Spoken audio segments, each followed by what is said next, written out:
What if the coffee you drink every morning isn't as harmless as it seems? Most people assume coffee is simple: beans, roasted, brewed, done. But what's rarely talked about is what can be hiding behind those familiar labels.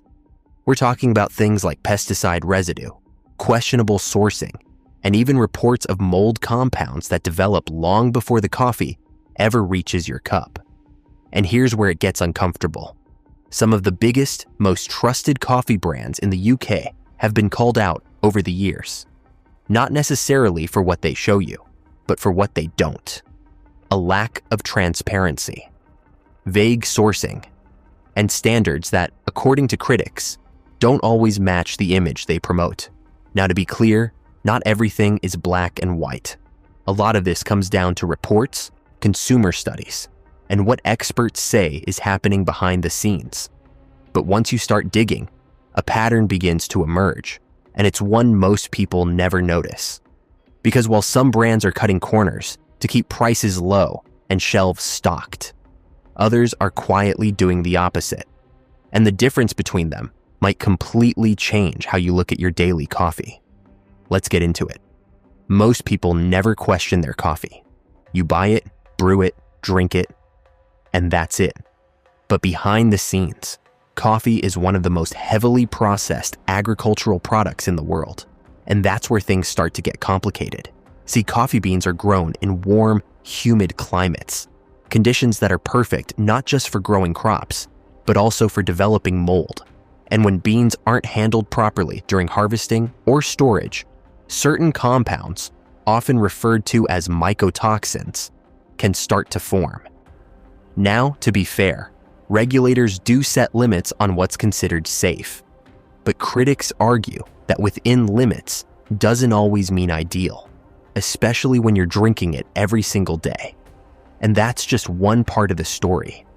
There's also the issue of pesticides.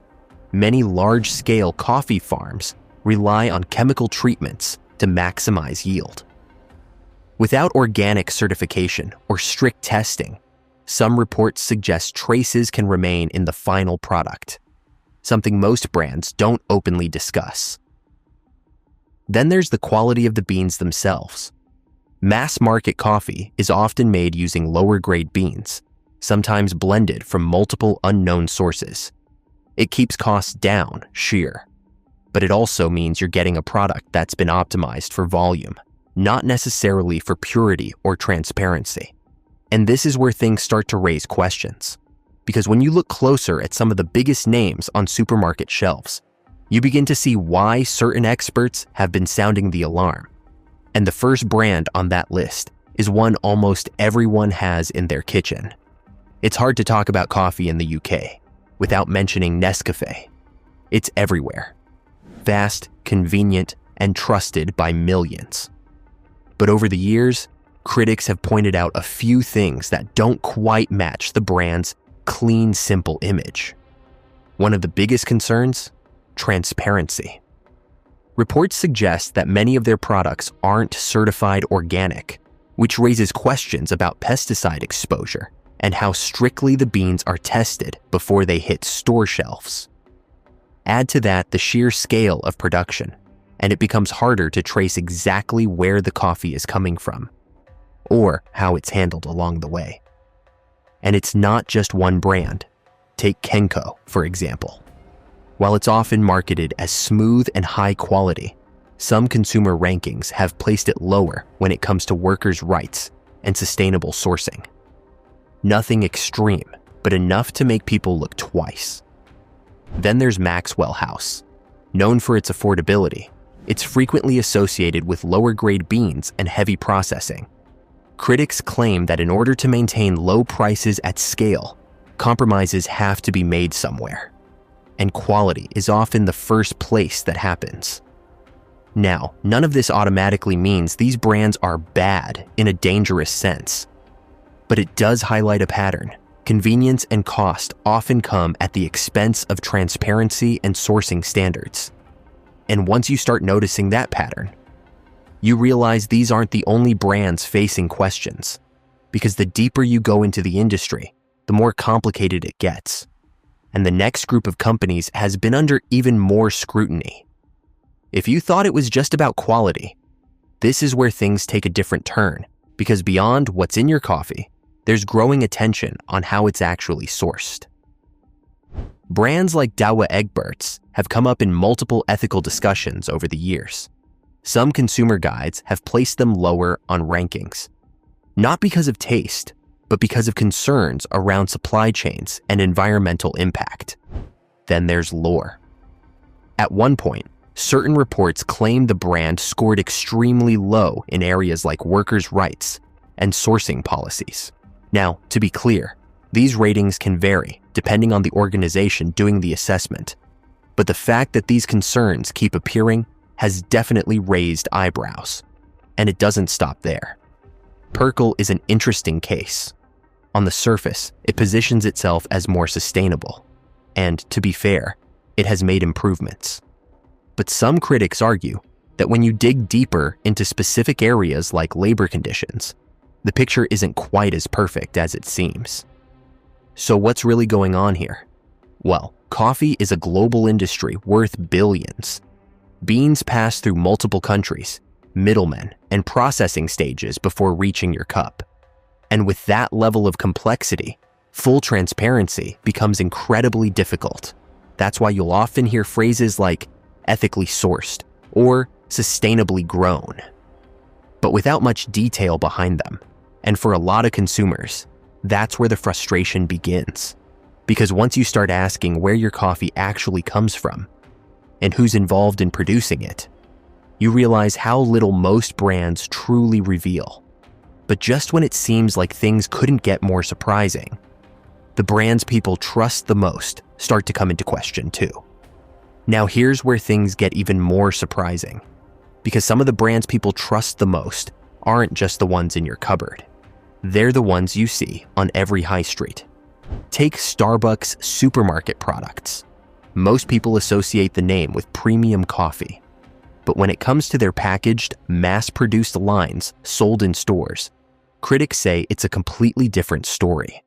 Some reports suggest these products go through heavy processing and offer very little detail about the exact origin of the beans.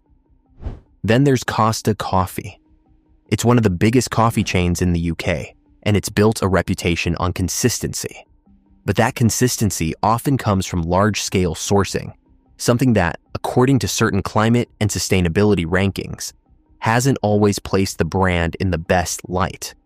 And it doesn't stop at global chains. Supermarket-owned brands have also faced criticism over the years. Tesco, for example, offers budget coffee options that are designed to be affordable. But in independent tests, some of these products have been called out for lacking both flavor and overall quality. The same goes for Lidl's Belarum range. In blind taste tests, it's been ranked among the weakest, described by some as bland or forgettable. And while taste is subjective, it often reflects the quality of beans being used in the first place. So when you step back and look at the bigger picture, you start to see a pattern across the board. Whether it's high street giants or budget supermarket brands, the focus often leans towards scale, efficiency, and cost. But that raises an important question.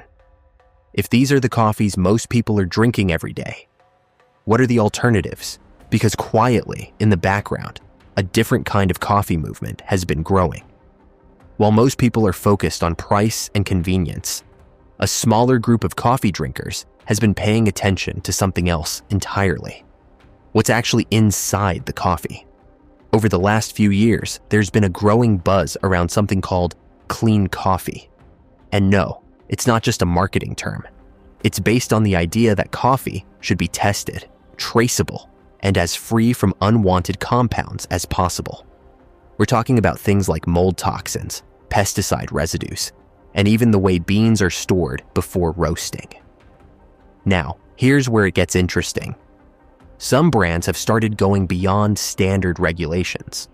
Instead of just meeting minimum safety limits, they're independently testing their beans in labs, checking for things most companies don't even mention. Others are focusing heavily on organic farming, where synthetic pesticides are avoided altogether. And in some cases, they're even publishing sourcing details, showing exactly where the beans come from and how they're handled from farm to cup. But it's not just about health. A big part of this movement is also about ethics, making sure farmers are paid fairly, working conditions are decent, and profits aren't just flowing back to massive corporations. Now, to be clear, not every claim you see online is guaranteed. Some of this is driven by brand positioning, and it's always worth doing your own research. But even with that in mind, there are a few names that keep coming up again and again when people talk about higher standards. And the next 3 brands, in particular, have been getting a lot of attention for how differently they approach coffee. One of the first names that keeps coming up is Balance Coffee. This brand has built its reputation around what it calls a clean coffee approach. According to the company, their beans are independently lab tested for things like mold toxins and pesticide residues, something you rarely hear from bigger, mainstream brands. It's a level of transparency that's starting to attract more attention, especially from health-focused consumers. Then there's Exhale Healthy Coffee. This one leans even further into the wellness angle. Their coffee is marketed as organic and carefully roasted to preserve natural compounds like antioxidants. There's also a strong emphasis on testing and purity. But like with any brand, it's always worth looking into the details behind those claims. And finally, Cafe Direct. This brand stands out for a different reason. It's often highlighted as one of the more ethical options in UK supermarkets, with a long history tied to fair trade practices. Reports suggest they reinvest a significant portion of their profits back into farming communities, something that directly impacts the people growing the coffee. So on the surface, these brands seem to be doing things very differently. More testing, more transparency, more focus on ethics. But here's the thing. No brand is completely perfect, and just because something is labeled clean or ethical doesn't automatically mean it's the best choice in every situation. Because when you look a little closer, there's an important part of this conversation that most people still miss. Here's where things get a bit more complicated. Because once you start looking into all of this, it's easy to fall into the trap of thinking there are good brands and bad brands. But the reality isn't that simple. Most of the concerns around mainstream coffee, things like sourcing, processing, or traceability, don't necessarily mean the product is unsafe. In many cases, it just means the brand is operating at a scale where full transparency becomes harder to maintain. At the same time, the newer clean or ethical brands aren't completely flawless either. Some of the claims you see, like toxin-free or ultra-pure, are often based on internal testing or selective reporting. And while that doesn't make them false, it does mean you're relying on the brand's own standards, not a universal system that everyone follows. So what does that leave you with? A choice. On one side, you've got convenience, lower prices, and familiar names. On the other, you've got brands pushing for higher transparency, stricter sourcing, and more testing, but often at a higher cost. And for most people, the difference isn't something you'll immediately taste. It's something you decide based on what matters more to you: price, ethics, or peace of mind. Which is why this whole conversation isn't really about telling you what to drink. It's about showing you what's actually going on behind the label. Because once you see it, it's hard to ignore. And that leads to one final question. What should you actually do next? So after all of this, the question isn't really which coffee brand is good or bad. It's whether you've ever actually looked at what you're drinking in the first place. Because once you strip away the branding, the marketing, and the familiar logos, coffee becomes something else entirely. A global product shaped by farming conditions, supply chains, processing methods, and decisions that most consumers never get to see. And that's the uncomfortable truth. Some brands prioritize scale and affordability above everything else. Others try to focus on transparency, testing, and ethical sourcing. But even they operate in a system that isn't perfect. So what do you take away from all of this? Not panic, not fear, just awareness. Because the next time you pick up a jar or a bag of coffee, you might notice the labels a little differently. You might start asking where it came from, how it was made, and what ethical or clean really means beyond the packaging. Before you go, if you found this eye-opening, make sure to subscribe to Britain's Dirty Food Secrets. We're just getting started uncovering what's really hiding behind the labels on the food and drinks you see every day in the UK. Most people never question it, but once you start seeing the truth, you won't look at your shopping the same way again. Hit subscribe, turn on notifications, and stay tuned, because the next video might change what you eat next.